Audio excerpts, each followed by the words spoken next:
Hello friends, ಎಲ್ಲರಿಗೂ ನಮಸ್ಕಾರಗಳು. ಸೈಗಾಚಿಬ ಸೈಕಿರನ್ಗೆ ನಿಮ್ಮೆಲ್ಲರಿಗೂ ಸ್ವಾಗತ. ಇವತ್ತಿನ ಈ ವಿಡಿಯೋದಲ್ಲಿ ನಾನು ನಿಮಗೆ ನವರಾತ್ರಿಯಲ್ಲಿ ಶ್ರೀ ಅಮ್ಮನವರಿಗೆ ಯಾವ ರೀತಿ ಅಭಿಷೇಕಗಳನ್ನು ಮಾಡಬೇಕು ಅಂತ ತಿಳಿಸ್ಕೊಡ್ತಾ ಇದ್ದೇನೆ ವಿಶೇಷವಾಗಿ. ಹಾಗೆ ನವರಾತ್ರಿ ಸಂದರ್ಭದಲ್ಲಿ ನಾವು ಯಾವ ರೀತಿಯ ಒಂದು ಪುಸ್ತಕಗಳನ್ನು ಓದಬೇಕು, ಯಾವ ರೀತಿ ಓದಬೇಕು, ಹಾಗೆ ಎಷ್ಟು ಸಾಲುಗಳನ್ನಾಗಿ ಮಾಡಿ ಅದನ್ನು ನಾವು ಓದಬೇಕು ಅಂತ ಸಹ ತಿಳಿಸ್ಕೊಡ್ತಾ ಇದ್ದೇನೆ. ಬನ್ನಿ ನೋಡೋಣಂತೆ.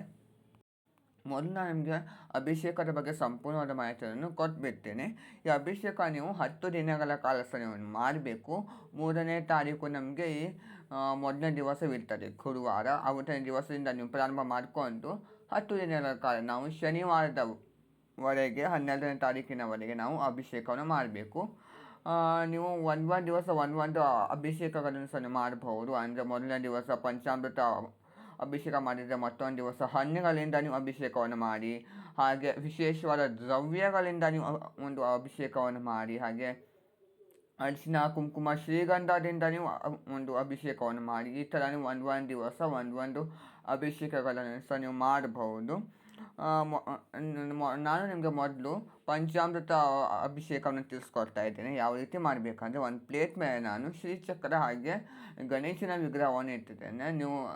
ನೀವು ಅಮ್ಮನವರ ವಿಗ್ರಹವಿದೆ, ಚಾಮುಂಡೇಶ್ವರಿ ಅಮ್ಮನವರ ವಿಗ್ರಹ, ಅದಕ್ಕೆ ನೀವು ಮಾಡಬಹುದು. ಇಲ್ಲವಾದರೆ ನೀವು ಲಕ್ಷ್ಮೀ ವಿಗ್ರಹವನ್ನು ಸಹ ನೀವು ಇರಬಹುದು. ನಾನು ಅದನ್ನು ಸಹ ಇಟ್ಟಿದ್ದೇನೆ ಮುಂದಿನ ಒಂದು ಅಭಿಷೇಕದಲ್ಲಿ.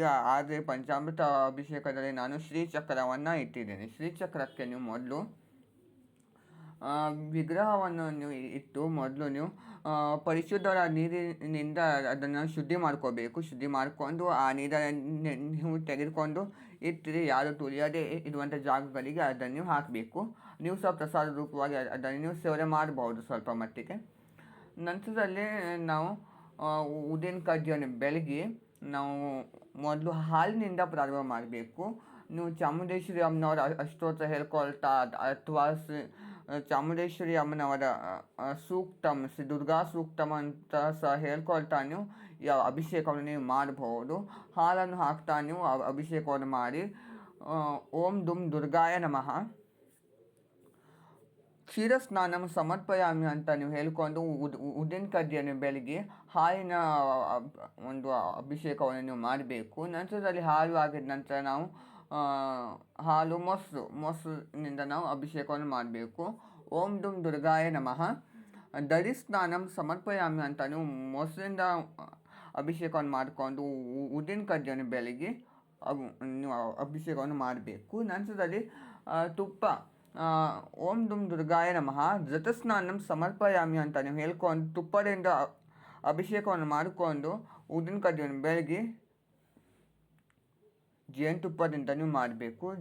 ಓಂ ದುಮ್ ದುರ್ಗಾಯ ನಮಃ ಮಧು ಸ್ನಾನಂ ಸಮರ್ಪಯಾಮಿ ಅಂತ ನೀವು ಹೇಳ್ಕೊಂಡು ಅಭಿಷೇಕವನ್ನು ಮಾಡಿ ಉದ್ದಿನ ಕಡ್ಡಿಯನ್ನು ಸಹ ಬೆಳಗಿ ನಂತರದಲ್ಲಿ ಸಕ್ಕರೆಯಿಂದ ನೀವು ಅಭಿಷೇಕವನ್ನು ಮಾಡಬೇಕು. ಓಂ ದುಮ್ ದುರ್ಗಾಯ ನಮಃ ಶರ್ಕರ ಸ್ನಾನಂ ಸಮರ್ಪಯಾಮಿ ಅಂತ ಹೇಳ್ಕೊಂಡು ಉದ್ದಿನ ಕಡ್ಡಿಯನ್ನು ಬೆಳಗಿ ನೀವು ಸಕ್ಕರೆಯಿಂದ ಸಹ ಅಭಿಷೇಕವನ್ನು ಮಾಡಿಕೊಂಡು ನಂತರದಲ್ಲಿ ನೀವು ಹಣ್ಣುಗಳಿಂದ ಸಹ ನೀವು ಮಾಡಬಹುದು. ಬಾಳೆಹಣ್ಣು ಆಗಿರ್ಬೋದು, ದಾಳಿಂಬೆ ಹಣ್ಣು ಆಗಿರ್ಬೋದು, ಅದರಿಂದ ನೀವು ಹೇಳ್ಕೊಳ್ತಾ ಓಂ ದುಮ್ ದುರ್ಗಾಯ ನಮಃ ಫಲಸ್ನಾನಂ ಸಮರ್ಪಯಾಮಿ ಅಂತ ನೀವು ಹೇಳ್ಕೊಂಡು ನೀವು ಫಲಗಳಿಂದ ಅಭಿಷೇಕವನ್ನು ಮಾಡಿಕೊಂಡು ನಂತರದಲ್ಲಿ ಉದ್ದಿನ ಕಡ್ಡಿಯನ್ನು ಬೆಳಗಿ ಅಕ್ಷತೆಯನ್ನು ಹಾಕಿ ನೀವು ಮಹಾಮಂಗಳಾರತಿಯನ್ನು ನೀವು ಮಾಡಬೇಕು. ಮಂಗಳಾರತಿಯನ್ನು ಮಾಡಿಕೊಂಡು ಏನು ನೀವು ಅಭಿಷೇಕ ಮಾಡಿರ್ತೀರಿ ಪ್ರಸಾದ ರೂಪವಾಗಿ ದೇವರ ಮುಂದೆ ಇಟ್ಟು ನೀವು ಪೂಜೆಯಲ್ಲಿ ಆಗಿದ ನಂತರ ನೀವು ಅದನ್ನು ಪ್ರಸಾದ ರೂಪವಾಗಿ ನೀವು ತೆಗೆದುಕೋಬಹುದು. ನೀವು ಪೂಜೆ ಎಲ್ಲ ಅಂದರೆ ಅಭಿಷೇಕ ಎಲ್ಲ ಆಗಿದ ನಂತರ ವಿಗ್ರಹವನ್ನು ನೀವು ಚೆನ್ನಾಗಿ ನೀರಿನಿಂದ ತೊಳೆದು ಒರೆಸಿ ಪುನಃ ಶ್ರೀಗಂಧ ಅರಿಶಿನ ಕುಂಕುಮವನ್ನು ಹಚ್ಚಿ ನೀವು ಪೂಜೆಗೆ ರೆಡಿ ಮಾಡ್ಕೋಬೇಕು. ಈ ಥರ ನೀವು ಈ ಪೂಜೆಯನ್ನು ನೀವು ಮಾಡಬೇಕು. ಅಂದರೆ ಪಂಚಾಮೃತ ಅಭಿಷೇಕವನ್ನು ಮಾಡುವಂಥದ್ದು. ಮತ್ತೊಂದು ರೀತಿಯ ಅಭಿಷೇಕ ಅಂದರೆ ನಾನು ಪ್ಲೇಟ್ ಮೇಲೆ ಲಕ್ಷ್ಮೀ ವಿಗ್ರಹ ಹಾಗೆ ಶ್ರೀಚಕ್ರವನ್ನು ಇಟ್ಟಿದ್ದೇನೆ. ಹಾಗೆ ಒಂದು ಬೆಳ್ಳಿ ಕಾಯಿನನ್ನು ಸಹ ಇಡಬೇಕು.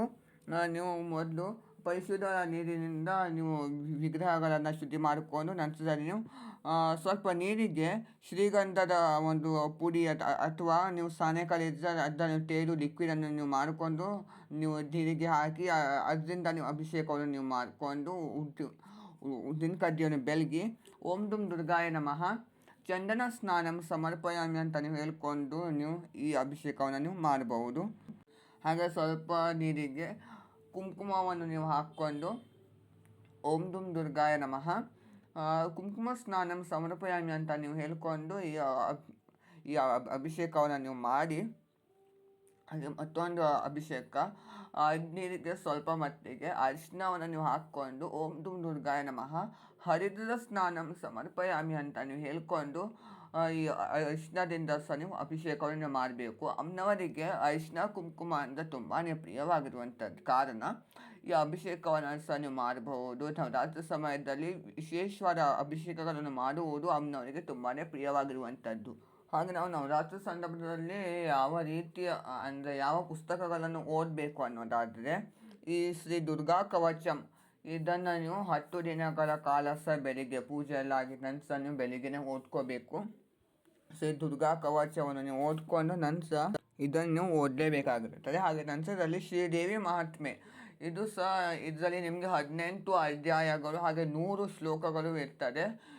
ಇದನ್ನು ಸಹ ನೀವು ಅಷ್ಟು ದಿನಗಳ ಕಾಲ ಅಂದರೆ 9 ದಿನಕ್ಕೆ ಡಿವೈಡ್ ಮಾಡಿಕೊಂಡು ನೀವು ಇದನ್ನು ಓದ್ಕೋಬೇಕು. ಹಾಗೆ 10ನೇ ದಿವಸಕ್ಕೆ ನೀವು ಕೊನೆ ಮಾಡಬೇಕು.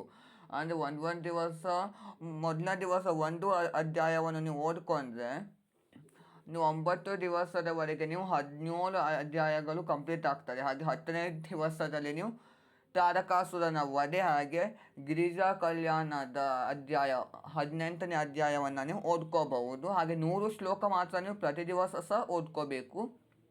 ಈ ಥರ ನೀವು ಶ್ರೀದೇವಿ ಮಹಾತ್ಮೆಯನ್ನು ನೀವು ಓದಬೇಕು. ಈ ಶ್ರೀದೇವಿ ಮಹಾತ್ಮೆಗೆ ಬಗಲಾಂಬಾದೇವಿ ಮಹಾತ್ಮೆ ಅಂತ ಸಹ ಕರೆಯುತ್ತಾರೆ, ಶ್ರೀದೇವಿ ಮಹಾತ್ಮೆ ಅಂತ ಸಹ ಕರೆಯುತ್ತಾರೆ.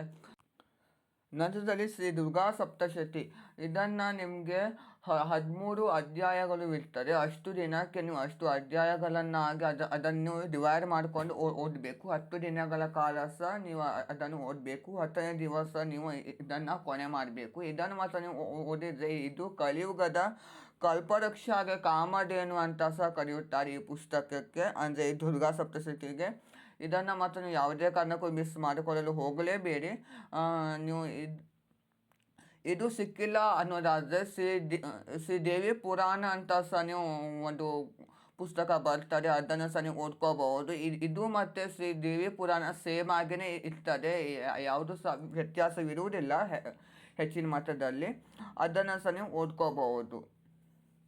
ಈ ಶ್ರೀ ದುರ್ಗಾ ಸಪ್ತಶತಿ ಓದುವಾಗ ಸ್ಟಾರ್ಟಿಂಗಲ್ಲಿ ನಿಮಗೆ ಕೆಲವೊಂದು ಸ್ತೋತ್ರಗಳು ಮಂತ್ರಗಳು ಹಾಗೆ ಯಾರಿಂದ ಬರೆಯಲ್ಪಟ್ಟಿದೆ ಅಂತ ಸಹ ಅದು ನಿಮಗೆ ಬರ್ತದೆ. ಪ್ರತಿ ದಿವಸ ಸಹ ಅದನ್ನು ಓದ್ಕೋಬೇಕು. ಹಾಗೆ ಈ ದುರ್ಗಾ ಸಪ್ತಶತಿ ಪ್ರತಿ ದಿವಸ ಓದಿದ ನಂತರ ಅದರಲ್ಲಿ ನೀವು ಕೊನೆಯಲ್ಲಿ ಸಿದ್ಧಕುಂಜಿಕಾ ಸ್ತೋತ್ರ ಅಂತ ಬರ್ತದೆ, ಅದನ್ನು ಸಹ ನೀವು ಓದ್ಕೋಬೇಕು. ಹಾಗೆ ಸಮಸ್ತ ಆರಾಧನೆಗೆ ಒಂದು ಶ್ಲೋಕ ಅಂತ ಸಹ ಬರ್ತದೆ ಕೊನೆಯ ಒಂದು ಪೇಜಿನಲ್ಲಿ, ಅದನ್ನು ಸಹ ನೀವು ಓದ್ಕೋಬೇಕಾಗಿರುತ್ತದೆ.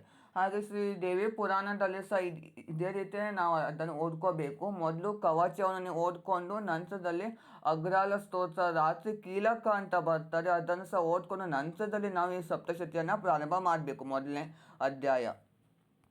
ಇಷ್ಟೆಲ್ಲ ಪುಸ್ತಕ ತೆಗೆದುಕೊಳ್ಳಲು ಆಗುವುದಿಲ್ಲ ಅಂದರೆ, ನಿಮಗೆ ಓದಲು ಆಗುವುದಿಲ್ಲ ಅಂದರೆ ಶ್ರೀ ದುರ್ಗಾ ಕವಚ ಮತ್ತು ಶ್ರೀದೇವಿ ಮಹಾತ್ಮೆಯನ್ನು ನೀವು ಓದಲೇಬೇಕು. ಅದನ್ನು ಮಾತ್ರ ನೀವು ತಪ್ಪಿಸ್ಕೊಳ್ಳಲು ಮಾತ್ರ ಯಾವುದೇ ಕಾರಣಕ್ಕೂ ಹೋಗಬೇಡಿ. ಹಾಗೆ ಇಷ್ಟೆಲ್ಲ ಪುಸ್ತಕ ನಾವು ಬೆಳಿಗ್ಗೆ ಸಮಯದಲ್ಲಿ ಓದಿರ್ತೀವಿ. ಸಂಜೆ ಸಮಯದಲ್ಲಿ ಯಾವ ಪುಸ್ತಕಗಳನ್ನು ಓದಬೇಕಂದ್ರೆ ಸಂಜೆ ಸಮಯದಲ್ಲಿ ಶ್ರೀ ಲಲಿತಾ ಸಹಸ್ರನಾಮ ಹಾಗೆ ಶ್ರೀ ವಿಷ್ಣು ಸಹಸ್ರನಾಮವನ್ನು ನಾವು ಪಾರಾಯಣ ಮಾಡಬೇಕು. ಅದರ ಜೊತೆಗೆ ನೀವು ತ್ರಿಶತಿ ನಾಮಾವಳಿ ಹಾಗೆ ಶ್ರೀ ಸೂಕ್ತವನ್ನು ಸಹ ನೀವು ಒಂದು ಓದ್ಕೋಬೇಕು. ಶ್ರೀ ಸೂಕ್ತ ನಾವು ಯಾವ ಕಾರಣಕ್ಕೆ ಓದ್ಕೋಬೇಕಂದ್ರೆ ಹಣದ ಸಮಸ್ಯೆ ಇದ್ದರೆ ಸಹ ನಿಮಗೆ ಅದು ದೂರ ಮಾಡ್ತದೆ. ಸೊ ನೀವು ಶ್ರೀ ಸೂಕ್ತವನ್ನು ಸಹ ತಪ್ಪಿಸ್ಕೊಳ್ಳಲು ಹೋಗಬೇಡಿ. ಹಾಗೆ ಲಲಿತಾ ಸಹಸ್ರನಾಮ ಸಹವನ್ನು ನೀವು ಓದ್ಕೊಳ್ಳಲೇಬೇಕು. ಇಷ್ಟು ನೀವು ರಾತ್ರಿ ಸಮಯದಲ್ಲಿ ಓದ್ಕೋಬೇಕು. ಮತ್ತು ನಾವು ಆಯಾ ದಿನದ ಒಂದು ಅನುಗುಣವಾಗಿ ದೇವರ ಪುಸ್ತಕಗಳನ್ನು ಸಹ ನಾವು ಓದ್ಕೋಬೇಕು. ಸೋಮವಾರ ಬಂದರೆ ಶಿವನ ಪುಸ್ತಕ, ಮಂಗಳವಾರ ಬಂದರೆ ನಾವು ಅಮ್ಮನವ್ರ ಪುಸ್ತಕ ಹಾಗೆ ಸುಬ್ರಹ್ಮಣ್ಯ ಸ್ವಾಮಿಯ ಪುಸ್ತಕ, ಬುಧವಾರ ಬಂದರೆ ಗಣೇಶನ ಪುಸ್ತಕ, ಗುರುವಾರ ಬಂದರೆ ರಾಯರ ಪುಸ್ತಕ ಅನ್ನು ನೀವು ಓದ್ಕೋಬಹುದು. ಶುಕ್ರವಾರ ಬಂದರೆ ಲಕ್ಷ್ಮೀ ಪುಸ್ತಕ, ಸರಸ್ವತಿ ಪುಸ್ತಕ ಹಾಗೆ ಇದು ಅಮ್ಮನವ್ರ ಪುಸ್ತಕವನ್ನು ಸಹ ನೀವು ಓದ್ಕೋಬೇಕು. ಹಾಗೆ ಶನಿವಾರ ಬಂದರೆ ಶನಿ ಮಹಾತ್ಮೆ, ಶ್ರೀ ಹನುಮಾನ್ ಚಾಲೀಸ ಅನ್ನು ನೀವು ಓದ್ಕೋಬೇಕು. ರವಿವಾರ ಬಂದರೆ ರಾಮರಕ್ಷಾ ಸ್ತೋತ್ರ ಮತ್ತು ಆದಿತ್ಯ ಹೃದಯಂ ಅನ್ನು ನೀವು ಓದಬೇಕು. ಈ ಥರ ನೀವು ನವರಾತ್ರಿಯಲ್ಲಿ ಪುಸ್ತಕಗಳನ್ನು ಓದ್ಕೋಬೇಕಾಗಿರುವಂಥದ್ದು ಸಂಪೂರ್ಣವಾದ ಮಾಹಿತಿಯನ್ನು ಕೊಟ್ಟಿದ್ದೇನೆ. ಆದರೆ ಒಂದ್ಸಲ ನೀವು ಈ ದುರ್ಗಾ ಸಪ್ತಶತಿ ಹಾಗೆ ಈ ದೇವಿ ಪುರಾಣವನ್ನು ನೀವು ಸ್ಟಾರ್ಟ್ ಮಾಡಿಕೊಂಡ್ರೆ ಓದಿದರೆ ಮತ್ತೆ ಅಲ್ಲಿ ನೀವು ಮಧ್ಯದಲ್ಲಿ ಸ್ಟಾಪ್ ಮಾಡಲು ಮಾತ್ರ ಬರುವುದಿಲ್ಲ. ಅದನ್ನು ಕಂಪ್ಲೀಟಾಗಿ ಮಾಡಿನೇ ಅದನ್ನು ನೀವು ತೀರಬೇಕು. ಮತ್ತು ಮಧ್ಯದಲ್ಲಿ ಸ್ಟಾಪ್ ಮಾಡಲು ಸಹ ಬರುವುದಿಲ್ಲ. ಕಂಪ್ಲೀಟಾಗಿ ನೀವು ಅರ್ಥ ಮಾಡಿಕೊಂಡು ನೀವು ಅದನ್ನು ಓದಬೇಕು. ಹೇಗೋ ನೀವು ಅದನ್ನು ಓದಲು ಸಹ ಬರುವುದಿಲ್ಲ. ಈ ಪುಸ್ತಕಗಳನ್ನು ಓದುವಾಗ ಎಲ್ಲಿ ಕುತ್ಕೋಬೇಕಂದ್ರೆ ದೇವರ ಮನೆಯಲ್ಲೇ ಕುತ್ಕೋಬೇಕು. ಕೆಳಗೆ ಕುತ್ಕೊಳ್ಳಲು ಆಗುವುದಿಲ್ಲ ಅಂದರೆ ಸಹ ಪರವಾಗಿಲ್ಲ. ಒಂದು ಕುರ್ಚಿಯನ್ನು ಹಾಕಿ ನೀವು ಕುತ್ಕೊಂಡು ಎಲ್ಲ ಪುಸ್ತಕಗಳನ್ನು ಸಹ ನೀವು ಓದಬಹುದು. ನೋಡಿದ ಫ್ರೆಂಡ್ಸ್, ನಾನು ನಿಮಗೆ ಇವತ್ತಿನ ಈ ವಿಡಿಯೋದಲ್ಲಿ ನವರಾತ್ರಿಯಲ್ಲಿ ಶ್ರೀ ಅಮ್ಮನವರಿಗೆ ಯಾವ ರೀತಿಯ ಅಭಿಷೇಕಗಳನ್ನು ಮಾಡಬೇಕು, ಹಾಗೆ ಯಾವ ಪುಸ್ತಕಗಳನ್ನು ನಾವು ಓದಬೇಕು ಅಂತ ಸಹ ತಿಳಿಸ್ಕೊಟ್ಟಿದ್ದೇನೆ. ಇದು ನಿಮಗೆ ಇಷ್ಟವಾದಲ್ಲಿ ಲೈಕ್ ಮಾಡಿ, ಶೇರ್ ಮಾಡಿ, ಕಮೆಂಟ್ ಮಾಡಿ. ಹಾಗೆ ಯಾವುದೇ ಕಾರಣಕ್ಕೂ ಪ್ಲೀಸ್ ಫ್ರೆಂಡ್ಸ್ ನನಗೊಂದು ಸಬ್ಸ್ಕ್ರೈಬ್ ಮಾಡೋದನ್ನು ಮರಿಬೇಡಿ ಫ್ರೆಂಡ್ಸ್. Thank you.